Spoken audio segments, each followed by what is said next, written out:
नमस्कार मंडळी, स्वस्तरा मस्तरा चॅनलमध्ये पुन्हा एकदा तुमचं सर्वांचं स्वागत आहे. आणि आजचा दिवस दुसरा आणि आम्ही आलेलो आहोत इंद्रायणी सोसायटी देहू रोड येथे आमच्या ताईंच्या घरी. आणि काल रात्रीचा प्रवास आमचा फार उशिरापर्यंत चालला आणि जवळपास 2 वाजले आम्हाला. लोणावळा घाटात सुद्धा भरपूर ट्रॅफिक होती. 2 वाजले आम्हाला यायला. नंतर आम्ही थोडंफार भूक होती त्याप्रमाणे भाऊजीने आमच्यासाठी मसाले भात वगैरे तयार केलं होतं. तो खाऊन वगैरे आम्ही विश्राम केले. आणि आज सकाळचे आता वाजले आहेत 9:30. सकाळी लवकर उठलो आणि म्हणजे मागे तुम्ही बघू शकता की वातावरण पूर्ण म्हणजे अगदी पावसाळ्याचे वातावरण आहे. पाऊस पडण्याची सुद्धा शक्यता. आता आमचा पुढचा प्रवास हा जेजुरी, कानिफनाथ आणि अजून भरपूर देवस्थानं करायचे, गाथा मंदिर वगैरे आम्ही जाणार आहोत. आणि हवासुद्धा भरपूर चाललेली आहे याच्यामध्ये. सो लवकरात लवकर आम्ही आता निघतो. आणि हे प्रतीक, अभि हे पण तयार झालेले आहेत. चला चला आता निघूया आणि पुढचा प्रवास सुरू करूया. सो रात्री आराम वगैरे व्यवस्थित झालेला आहे. झोप वगैरे पण व्यवस्थित झाले. सकाळचा नाश्ता पण पोहे वगैरे छान झाले होते. सो नाश्ता पण झालेला आहे. आपण माझ्यामध्ये कानिफनाथ पहिला आपण सुरुवात गाथा मंदिरात. अच्छा, गाथा मंदिरापासून ठीक आहे. म्हणजे हे जवळचे जे आहेत ते गाथा मंदिर वगैरे आहेत. त्याच्यानंतर आपण मेन आनंदचं जे मंदिर आहे तिथे सुद्धा जाणार आहोत. आणि तिकडनं मग पुढचा प्रवास. आणि आमच्या प्रवासामध्ये आमच्याबरोबर भाऊजी सुद्धा आहेत. भाऊजी, अरे भाऊजी आहेत. चल या, तयारी झालेली आहे. बॅकपॅक रेडी झालेलं आहे. टॉवेल वगैरे सगळे कपडे सगळ्यांनी घेतलेले आहेत. आणि तुझे कपडे हे शेंगा बघा, हे आमच्या ताईचं प्रेम थोडं जे आता पार्सल मिळतंय ते घेऊन जातोय. झालेलं आहे. आणि स्वतः झालंय. सगळी झालेली सगळी तयारी. चला निघूया. आणि त्याचबरोबर नितेश सुद्धा आमच्या बरोबर आहेत. पण सध्या ते कॅमेरा होल्ड केले त्यामुळे दिसत नाही. प्रतीक, नितेशला कव्हर कर. ठीक आहे. झाले ना सगळे झोप वगैरे व्यवस्थित, नाश्ता वगैरे व्यवस्थित झाला. आता दुपारपर्यंत आपल्याला काही नाही, फक्त फिरायचं आहे. मज्जाच मज्जा. ठीक आहे. उचलूया बॅग आणि चला गाथा मंदिरात. चला.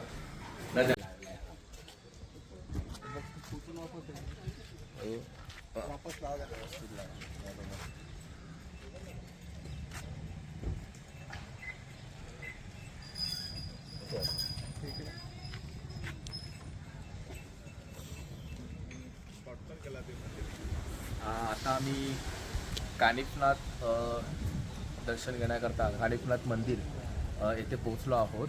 आणि हा तो परिसर आहे कानिफनाथ मंदिराचा. मंदिर आहे याचा. आणि कानिफनाथ यांना नाव कानिफनाथ का पडले, या देवाची काय स्टोरी, याच्याबद्दल आपण थोडक्यात जाणून घेण्यासाठी आज आमच्याबरोबर आहेत अभिषेक. त्यांनी या जागेबद्दल आम्हाला थोडीफार माहिती दिली आणि आमची उत्सुकता वाढवली. त्याकरता आम्ही या जागेला भेट देण्यासाठी आलो आहोत. सो अभिषेक, काय एक्झॅक्टली स्टोरी आहे? कानिफनाथ हे नाव कशामुळे पडलं आणि का? हे दैवत म्हणजे शंकराचे भक्त होते खूप मोठे. त्यांच्या पंथातलेच आहेत म्हणून त्यांच्या नाथपंथामध्ये यांचा जन्म झाला. त्या जन्माच्या वेळी त्या लोकांनी त्यांना वरदान दिलं होतं. त्या वरदानामध्ये असं होतं की ज्याच्या पोटामध्ये जन्म घेणार त्या पंथाचा तो नाथ होणार. त्याबद्दल ह्या देवाने हत्तीच्या कानातून जन्म घेतला म्हणून कानातून जन्म झाल्यामुळे यांचं नाव कानिफनाथ पडलं. ओके. तो कानातून असे 9 नाथ आहेत. 9 नाथ आहे. मच्छिंद्रनाथ आहेत, त्या मच्छीच्या पोटातून आले. गोरक्षनाथ आहेत, ते गोर म्हणजे गाईच्या शेणापासून तिथून आले. अशा प्रकारे यांनी जन्म घेतला. 9 नाथ म्हणून हे 9 नाथांमधलं एक नाथ आहे. अच्छा, तर 9 नाथांपैकी एक नाथ आहे कानिफनाथ. ते आज वारीच्या निमित्ताने आम्ही जेव्हा इथे आलेलो आहोत त्याच वेळेला आम्हाला कळले की कानिफनाथ सुद्धा आपण दर्शन घेऊ शकतो. त्यामुळे आम्ही इथे आलेलो आहोत.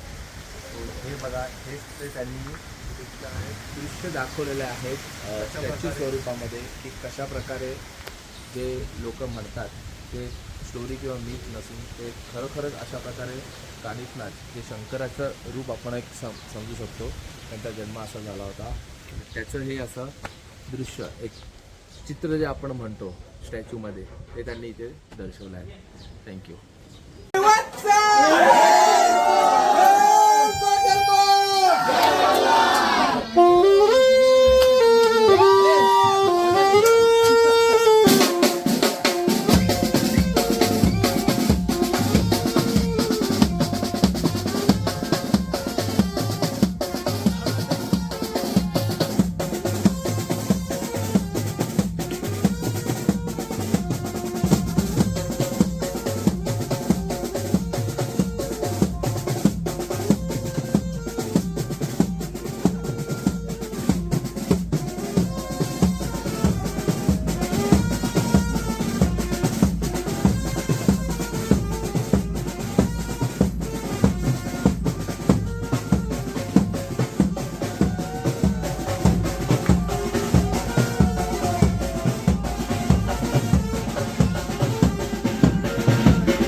मंडळी, फायनली आम्ही आमचा पूर्ण दिवसाचा जो प्रवास आहे तो प्रवास पूर्ण करून, देवदर्शन पूर्ण करून आणि अक्षरशः सकाळी 10 वाजल्यापासून निघालो, त्यात रात्रीचे 10, म्हणजे जवळजवळ 12 तास कंटिन्युअस प्रवास.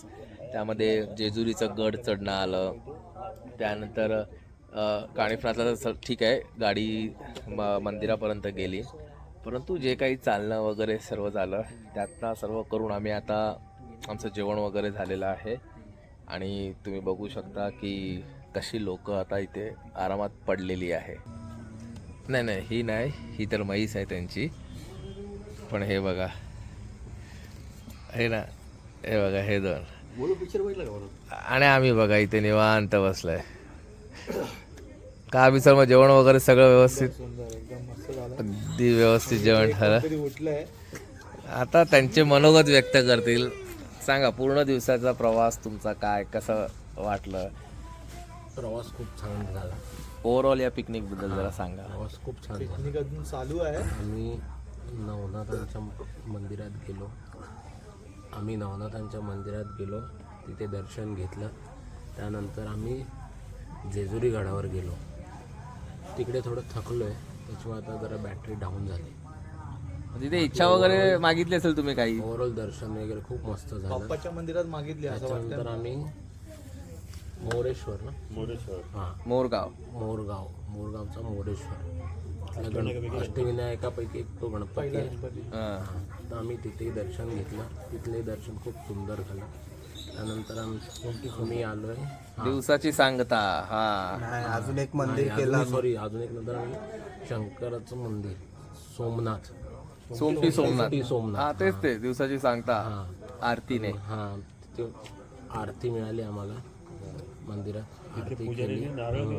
आरती मिळाली. कोण? आरती चव्हाण. होईच आरती चव्हाण. मग तू म्हणाला की मंदिरात आरती मिळाली. आरती भेटली, प्रसाद भेटला. आरती भेटली, तेच म्हटलं. कोण? आरती चव्हाण भेटली की कोण भेटली? प्रसाद मिळाली म्हणावं. आरती भेटली. मिळाली म्हणावं. माणसं भेटतात. ठीक आहे, हरकत नाही. तरी पण त्यानंतर आम्ही भाऊजींचे मित्र आम्ही त्यांच्या घरी आलो. मोठ्याने बोल. भाऊजींचे मित्र आहेत, आम्ही त्यांच्या घरी आलो आहे.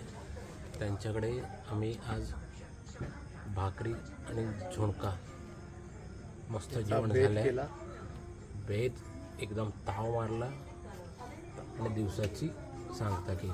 दिवसाची सांगता ह्यांच्यासारखे गेले. Yes, thank you. ठीक आहे. आता आभाळ पण एकदम क्लिअर आहे, त्यामुळे पाऊस नसल्यामुळे आम्ही मस्त इथे निवांत अंगणामध्ये बसून गप्पा गोष्टी करतोय. आणि अशा प्रकारे हा पूर्ण दिवस झाला. प्रतीक, काही बोलायचंय तुला? नाही, काय नाही.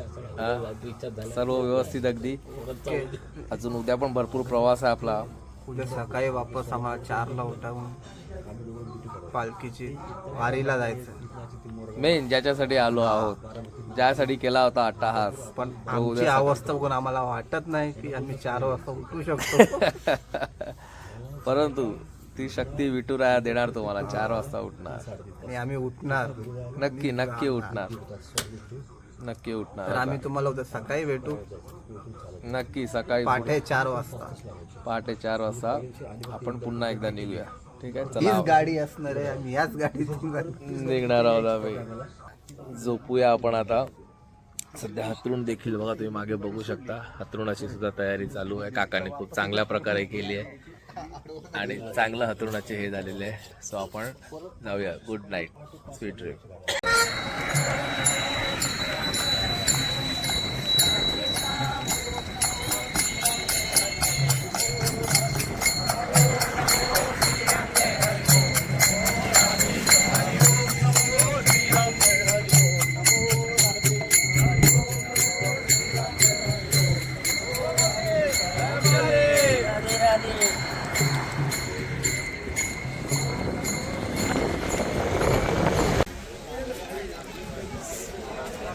नमस्कार मंडळी, सकाळ सकाळ विठू रखुमाईच्या दर्शनासाठी आम्ही आता गाव लोणद इथे आलेलो आहोत. आणि भरपूर लोक, म्हणजे ही जी दुकानं तुम्ही बघताय ही रात्रभर इथे अशीच चालू असतात. आता ही जी लाईन लागली आहे ती माऊलीच्या दर्शनासाठी लाईन लागली आहे. सो आम्ही देखील इथे दर्शनाला लाईनीमध्ये उभे राहिलेलो आहोत. सकाळी रात्री लाईन लागते आणि आता सकाळचे 6:30 वाजलेले आहेत आणि आम्ही इथे दर्शनासाठी लाईनीत उभे आहोत. हे बघा, गंधक, प्रसाद, सर्व प्रकारची दुकानं ही रात्रभर इथे अशी चालू असतात. अभिषेक आपल्याबरोबर आहे, प्रतीक आहे. सकाळ 4 वाजता उठून आज माऊलीच्या दर्शनासाठी इथे रांगेत उभे आहेत. काय म्हणता प्रतीक सर, कसं वाटतंय? एकदम तृप्त? अरे वा, छान. नितेश भाऊ, पहिल्यांदा अनुभव प्रसन्न वाटतंय. नितेश भाऊंच्या कपाळावर टीका अगदी उठून दिसतोय. मस्त. रामकृष्ण हरी. हे बघा अभिषेक सर. आणि रात्रभर इथे लोकांनी तुफान गर्दी केलेली आहे दर्शनासाठी. मागे सुद्धा बघा लाईन लागलेली आहे. भाविकांसाठी प्रशासनाने केलेली सोय ती म्हणजे अशा प्रकारचे टेंट की जे त्यांना पावसापासून त्यांचा बचाव करतील आणि त्याचप्रमाणे त्यांच्या सुविधेसाठी लॅट्रिनसाठी पाण्याचे टँकर, मोबाईल टॉयलेट हे देखील उपलब्ध होते की जेणेकरून त्यांची कुठेही गैरसोय होणार नाही आणि कुठेही अस्वच्छता राहणार नाही. ह्याची सोय प्रशासनाने चोख केली होती आणि त्यामुळे भाविकांना इथला आनंद आणि दर्शन हे दोन्ही मनमिळाऊपणे घेता आला.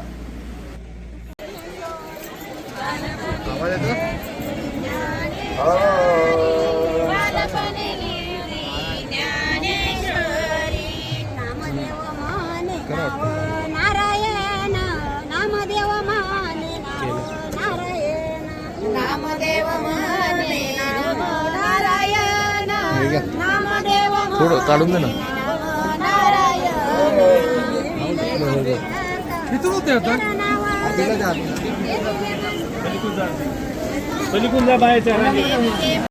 रूप पाहता लोचनी सुख झाले ओसा जनी, सुख झाले ओसा जनी, सुख झाले ओसा जनी.